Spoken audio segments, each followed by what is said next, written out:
नमस्कार स्टूडेंट्स। देखिए, ये जो क्वेश्चन है आप लोगों का, ये लीनियर अलजेब्रा में पूछा गया था।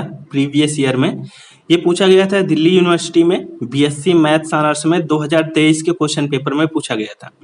तो ये बहुत ही ज़्यादा इंपॉर्टेंट क्वेश्चन है, क्योंकि ये क्वेश्चन पहले भी पूछा जा चुका है दिल्ली यूनिवर्सिटी में ही।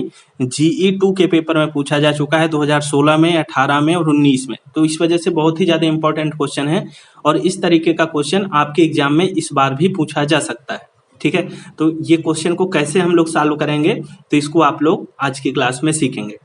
और बाकी जो क्वेश्चन पूछे गए थे लीनियर अलजेब्रा में, वो सारे के सारे मैंने कोर्स में करवा दिए थे। तो इस वजह से मैं दोबारा से नहीं करवा रहा हूँ, क्योंकि सारे क्वेश्चन मैंने करवा दिए थे। और सारी जो क्वेश्चन पूछे गए थे वो थ्योरम्स पूछे गए थे, है ना, थ्योरम्स के प्रूफ पूछे गए हैं। और यूनिट 1 से जो क्वेश्चन पूछे गए हैं आपके एग्जाम में, वो भी मैंने सॉल्व करवा दिए हैं कोर्स में। तो इस वजह से दोबारा से मैं नहीं करवा रहा हूँ। कोई यदि ऐसा क्वेश्चन होता जो कि न्यूमेरिकल होता, तो फिर उसको मैं आपको बताता कि कैसे करना है। ठीक है, तो चलिए इस क्वेश्चन को हम लोग देख लेते हैं। इस पर कहा गया है for the following linear transformation. Linear transformation हमारा R3 से R3 में ही जा रहा है, और ये कहा गया है TX, और ये मैट्रिक्स है, इसको A कह सकते हैं, और ये फिर वही X लिखा है ना। तो ये जो यहाँ पर हमारा दिया गया है लीनियर ट्रांसफॉर्मेशन, ये किस फॉर्म का है, ये ऐसा है कुछ TX = AX। ठीक है, यहाँ पर आप लोग ऐसे ब्रैकेट लगा लो। तो ये इस फॉर्म का लीनियर ट्रांसफॉर्मेशन है। तो जब इस फॉर्म का लीनियर ट्रांसफॉर्मेशन दिया होता है, तो इसके लिए हमें क्या निकालना है, इसके लिए कहा है कि find basis for null space. तो यहाँ पर आप ध्यान रखेंगे कि चाहे नल स्पेस कह दे, यहाँ पर इसको चाहे नल स्पेस कह दे, या आपसे क्या कह दे, कर्नल कह दे, है ना, या आपसे क्या कह दे, कर्नल टी कह दे, एक ही बात है ना। नल स्पेस को भी एनटी बोलते हैं, कर्नल स्पेस को भी हम लोग क्या बोलते हैं, या कर्नल टी को भी हम लोग एनटी से डिनोट कर लेते हैं, और कर्नल टी को हम लोग KERT ऐसा भी डिनोट करते हैं। तो एक ही बात है, कोई अलग अलग चीजें नहीं है दोनों। तो नल स्पेस फाइंड करना है यानी कर्नल टी फाइंड करना है, और फिर रेंज स्पेस फाइंड करना है यानी कि RT फाइंड करना है। ठीक है, तो रेंज स्पेस हमको फाइंड करना है बेसिस कर्नल टी के लिए, और बेसिस रेंज स्पेस के लिए फाइंड करना है। फिर कहा गया है also verify the dimension theorem. फिर इसके बाद हमको डायमेंशन थ्योरम वेरीफाई करना है। तो चलिए देख लेते हैं इस क्वेश्चन को हम लोग कैसे सॉल्व करेंगे। देखिए, सबसे पहले हम लोग बेसिस फाइंड करेंगे किसके लिए, कर्नल टी के लिए। तो यहाँ पर लिख लो टू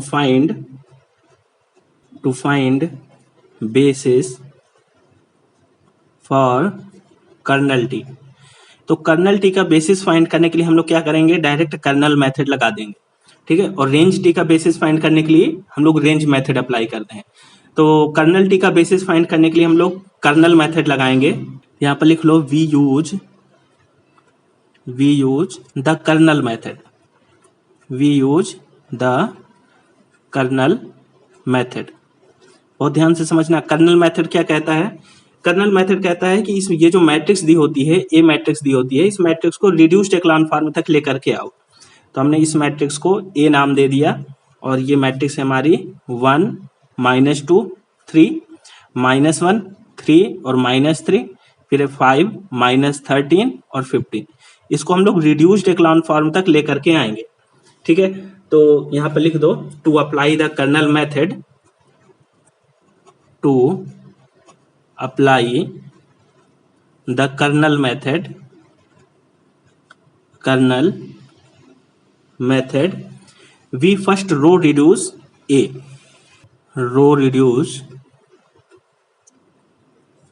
A, ठीक है, A को रिड्यूस्ड एक्लान फॉर्म तक लेकर के आएंगे। तो देखते हैं रिड्यूस्ड एक्लान फॉर्म इसका 1 -2 3 -1 3 -3 और 5 -13 और 15।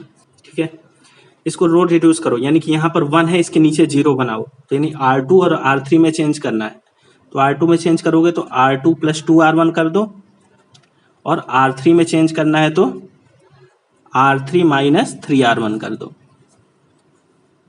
तो देखो ये मैट्रिक्स क्या बनेगी हमारी, 1 0 0 हो जाएगा यहाँ पर, और यहाँ पर -1 और 1 0 बन जाएगा, और यहाँ पर 5 -3 0 हो जाएगा। अब इसके बाद देखो यहाँ पर 1 है, इसके नीचे 0 बन गया। अब यहाँ पर 1 है, इसके नीचे तो 0 है, लेकिन इसके ऊपर -1 है, तो इसके ऊपर यहाँ हमें 0 बनाना है। तो यहाँ पर R1 में चेंज करना है R1 + R2, तो जब इसको चेंज करोगे तो देखो ये बन जाएगा 1 0 0, ठीक है, और यहाँ पर 0 1 0, और यहाँ पर बन जाएगा 2 -3 और 0। तो देखो यहाँ पर तो पिवट है नहीं, है ना। आप लोग मैथ्स ऑनर्स के स्टूडेंट हो तो आप लोग को पता चल गया होगा कि रिड्यूस्ड एक्लान फॉर्म बन गई या नहीं बन गई। तो आप कहोगे कि सर बन गई, है ना, क्योंकि यहाँ पर 1 है, इसके नीचे 0 है, फिर यहाँ पर इसके 1 है, ऊपर नीचे 0 है, यहाँ पर 1 तो है नहीं, तो यहाँ पर कोई चेंज करने की जरूरत नहीं है, ठीक है।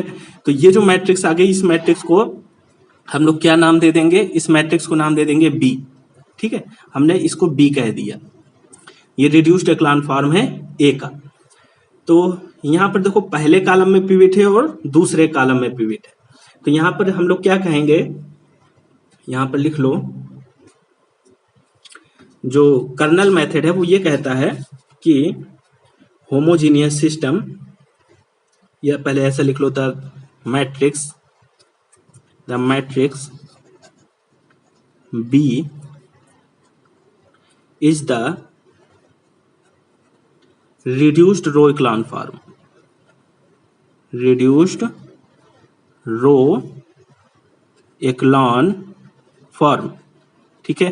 ये reduced row echelon form है किसका, of A, having column 3, having जो इसका तीसरा कॉलम है, कॉलम 3 हैज, एज लिखो, एज नॉन पिवट, तीसरे कॉलम में पिवट नहीं है, केवल 2 ही कॉलम में पिवट है।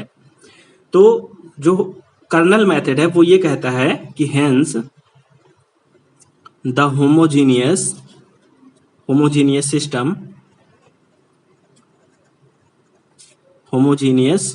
सिस्टम, अब किस होमोजीनियस सिस्टम की बात करेंगे, तो यहाँ पर लिख लो bx is equal to 0, bx is equal to 0। अब मैं आपको भी बताऊंगा कि bx इजकल टू 0 कैसे निकालोगे। हैज वन इंडिपेंडेंट वेरिएबल, है ना। तीसरे कॉलम में क्या है, पिवट नहीं है, तो एक जो हमारा वेरिएबल होगा वो क्या होगा, इंडिपेंडेंट वेरिएबल, जिसको हम लोग क्या कहेंगे, x3 कह देंगे। तो अब देखो बी मैट्रिक्स तो ये है हमारी, तो यहाँ पर लिख लो बी मैट्रिक्स क्या है, 1 0 0 0 1 0, और फिर क्या है, फिर है हमारे पास 2 -3 0, 2 -3 0, फिर x लिखना है। तो x हमारे पास क्या था, देखो यहाँ पर x को इसको कहा गया है x1 x2 x3, x कहा गया है x1 x2 x3 को, तो यहाँ पर रख दो x1 x2 x3, तो ये हो गया x1 x2 x3, और फिर इसके बाद 0, तो 0 का मतलब क्या है, 0 0 0 ऐसा है, ठीक है। तब देखो इन 2 मैट्रिक्स को मल्टीप्लाई करोगे तो क्या बनेगा, मैट्रिक्स का मल्टीप्लाई करना तो आता है ना, इस रो का इस कॉलम के साथ करोगे तो यहाँ पर आ जाएगा x1 और प्लस 2x3 इजकल टू 0, फिर इसका करो तो ये हो जाएगा x2 minus 3x3 is equal to 0, और फिर ये तो 0 ये तो 0 ही रहना है उसको, ठीक है। तो ये हमारा बन जाएगा यहाँ से। अब इसको देखो हमें सॉल्व करना है, तो इसको कैसे सॉल्व करेंगे, x3 हमारा क्या है, फ्री है, इंडिपेंडेंट वेरिएबल है, तो x3 इजकल टू आप क्या रख सकते हो, 1 रख लो, ठीक है। क्योंकि जब फ्री वेरिएबल मिलेगा, ये जो कर्नल मेथड है वो ये कहता है कि यदि एक फ्री वेरिएबल मिलता है तो उसको 1 पुट कर लो, यदि 2 फ्री वेरिएबल मिलते हैं तो फिर क्या करोगे, पहले जैसे मान लो x2 और x3 2 फ्री वेरिएबल होते, तो एक बार इसको 1 पुट करते, इसको 0 पुट करते, दोबारा में क्या करते, फिर इसको 1 पुट करते, इसको 0 पुट करते, ठीक है। तो वो फिर हम लोग यदि 2 वेरिएबल या 3 वेरिएबल फ्री होते हैं तो फिर ऐसा हम लोग करते हैं, लेकिन यहाँ पर केवल एक ही वेरिएबल इंडिपेंडेंट है तो उसको हम लोग 1 पुट कर लेते हैं, ऐसा कर्नल मेथड में कहा गया है। तो x3 इजकल टू 1 हो गया, क्योंकि x3 हमारा फ्री वेरिएबल है, तो फ्री वेरिएबल को हमने 1 पुट कर लिया, तो x3 1 हो गया, तो यहाँ से x2 की वैल्यू निकाल सकते हो आप, x2 की वैल्यू कितनी आ जाएगी, तो x2 की वैल्यू आ जाएगी आपके पास 3, और ठीक है, यहाँ पर क्योंकि हमने 1 रख दिया तो x2 आ गया 3।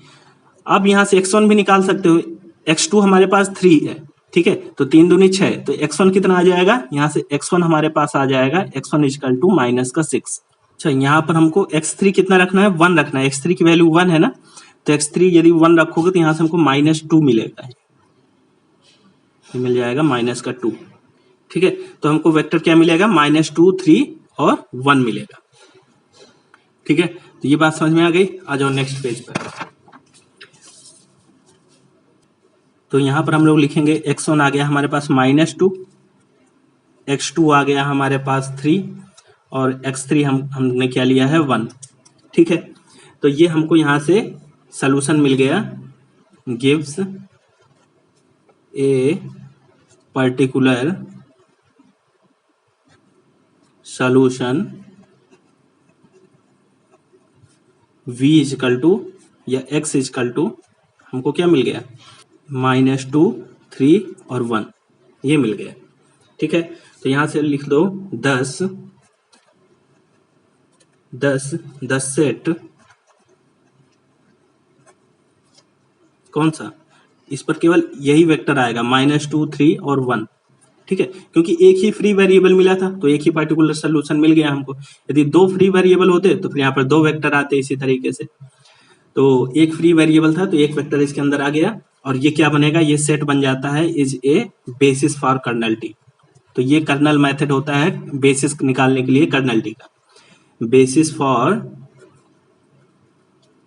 कर्नल टी, या इसी को हम लोग क्या बोल देते हैं, और नल स्पेस टी, है ना, basis for null space T. तो जिसको हम लोग basis for null space T या एनटी कह दो उसी को। तो ये हम लोग इस तरीके से फाइंड करते हैं। अब हमें क्या फाइंड करना है, basis for range T, RT find करना है ना। तो यहाँ पर लिख लो, to find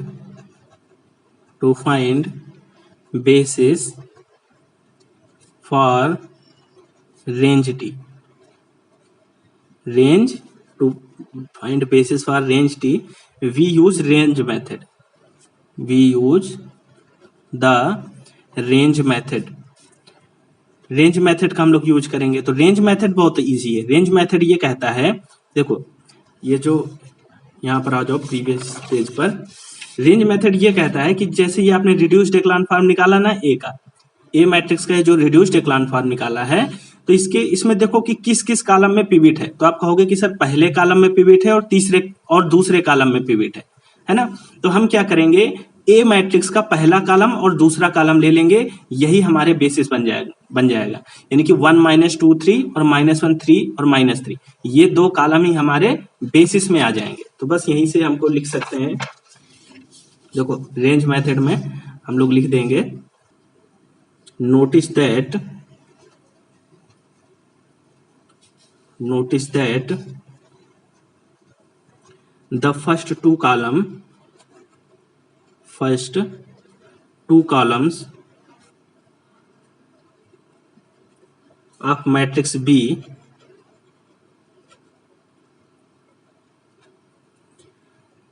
in reduced row echelon form, in reduced row echelon form have non-zero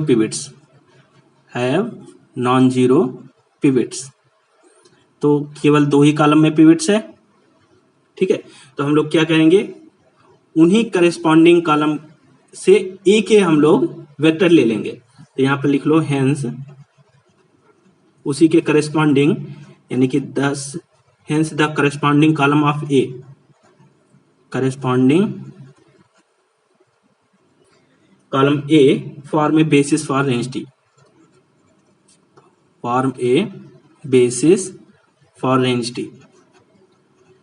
तो देखो इस पर बेसिस फॉर रेंज टी में क्या आएगा, तो यहाँ पर लिख लो 10 सेट, 10 सेट ए मैट्रिक्स का पहला कॉलम। तो पहला कॉलम हमारे पास क्या था, 1 -2 और 3, और दूसरा कॉलम क्या था, -1 3 और -3। तो ये क्या बन गया, बेसिस बन गया। यहाँ पर लिख लो, forms a basis for range T. तो रेंज टी का भी बेसिस निकल आया, कर्नल टी का भी बेसिस निकल आया। ठीक है, तो यहां से हम लोग लिख सकते हैं, यहां पर लिख लो, यदि हमको लिखना है डायमेंशन ऑफ रेंज टी, तो डायमेंशन ऑफ रेंज टी का मतलब क्या है, रेंज टी के बेसिस में जितने एलिमेंट है, तो रेंज टी का बेसिस है ये 2 एलिमेंट है, तो इसका हो जाएगा 2। इसी तरीके से यहां पर भी यदि कर्नल टी, हमने बेसिस कर्नल टी का निकाल लिया, अब यदि हमको निकालना है dimension of kernel T, dimension of kernel T या एन टी कह सकते हो, जो भी आप कहना चाहो, कर्नल टी और नल स्पेस एक ही बात है, मैंने आपको बता दिया है। तो यदि डायमेंशन ऑफ कर्नल टी निकालना है, यानी कि कर्नल टी के बेसिस में जितने एलिमेंट है, तो कर्नल टी का बेसिस में केवल एक ही वेक्टर है, यानी एक ही एलिमेंट है, तो यहां पर हो गया इसका 1। ठीक है, तो ये दोनों बातें आपने निकाल ली। अब यहां से हमें क्या करना है, डायमेंशन थ्योरम वेरीफाई करना है। यहां पर लिख लो फाइनली। अब डायमेंशन थ्योरम क्या कहती है, डायमेंशन थ्योरम कहती है कि dimension of kernel T, dimension of kernel T plus dimension of range T या आर टी, इसी को आप बोल सकते हो, इक्वल टू क्या होता है, ये होता है आपका डायमेंशन ऑफ डोमेन, है ना। तो डोमेन में हमारा क्या था, डोमेन में था हमारा R3, ये देखो ये होता है डोमेन, तो डोमेन में क्या है R3 है, तो डायमेंशन ऑफ R3 का डायमेंशन कितना हो गया 3, तो यहां पर लिख लो dimension of R3।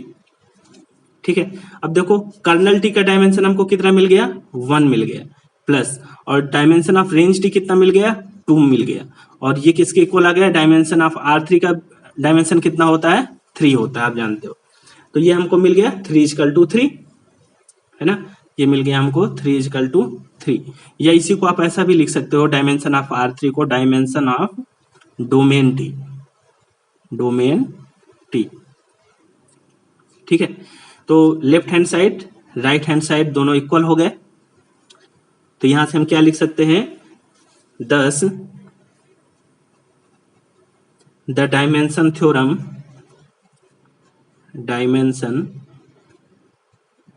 Theorem is verified. ठीक है, तो ये क्वेश्चन आपके एग्जाम में पूछा जा सकता है, और डायमेंशन थ्योरम वेरीफाई करने के लिए तो 100% क्वेश्चन आपके एग्जाम में आएगा ही आएगा। एक क्वेश्चन डायमेंशन थ्योरम का 100% आएगा, और एक क्वेश्चन लीनियर ट्रांसफॉर्मेशन के मैट्रिक्स रिप्रेजेंटेशन का क्वेश्चन आएगा ही आएगा। तो ये 2 क्वेश्चन तो आपके एग्जाम में पूछे ही जाने हैं, तो इन दोनों क्वेश्चन को तो आप लोग तैयार ही कर लीजिएगा। ठीक है, तो ये वाला क्वेश्चन कैसे फाइंड करना था मैंने आपको बता दिया है। Basis for null space find करने के लिए हम लोग कर्नल मेथड यूज करते हैं, बेसिस फॉर नल स्पेस या बेसिस फॉर कर्नल टी को फाइंड करने के लिए हम लोग कर्नल मेथड यूज करते हैं, और बेसिस फॉर रेंज टी को फाइंड करने के लिए हम लोग रेंज मेथड यूज करते हैं। और दोनों ही मेथड मैंने आपको बताया है कि किस तरीके से हम लोग यूज करना है। दोनों ही मेथड में हम लोग पहले जो मैट्रिक्स दी होगी उस मैट्रिक्स को रिड्यूस्ड एक्लॉन फॉर्म तक लेकर के आएंगे। ठीक है, इसके बाद जो है रेंज टी का भी मैंने आपको बताया, और कर्नल टी या नल स्पेस फाइंड करने के लिए भी मैंने आपको बताया कैसे फाइंड करना है।